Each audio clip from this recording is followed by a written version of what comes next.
As the price of eggs continues to rise across the United States due to a bird flu outbreak causing high mortality in flocks, some Americans are changing their consumption habits. A box of eggs used to cost about $3.50. Now it's about like $6.50, something like that. I used to maybe consume about a dozen eggs a week.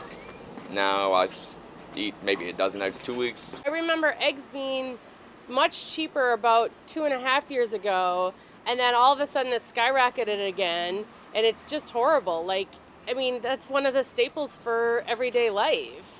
Egg prices rarely rose above $2 per dozen in the 6 years or so leading up to the 2022 H5N1 virus outbreak.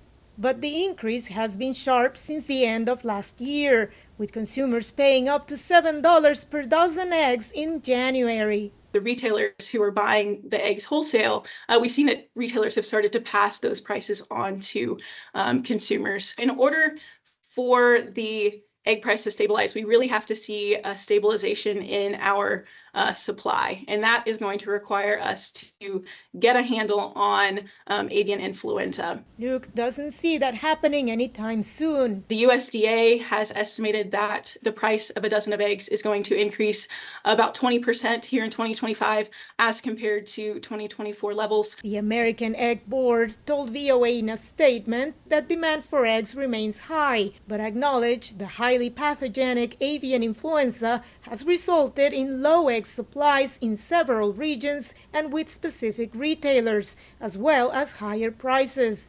Those higher prices might be good news for Virginia farmer George Terwilliger, who sees a chance to make his family farm more profitable. I might find a safe supply of chickens and double or even triple the size of our flock. I don't want to gouge people for fresh eggs, but I do think small producers have an opportunity to fill in some of the blanks here. But Terwilliger predicts that eventually the big food producers will find ways to protect their birds from the avian flu, and that egg prices will come back down. Verónica Valderas Iglesias, VOA News, Delaplane, Virginia.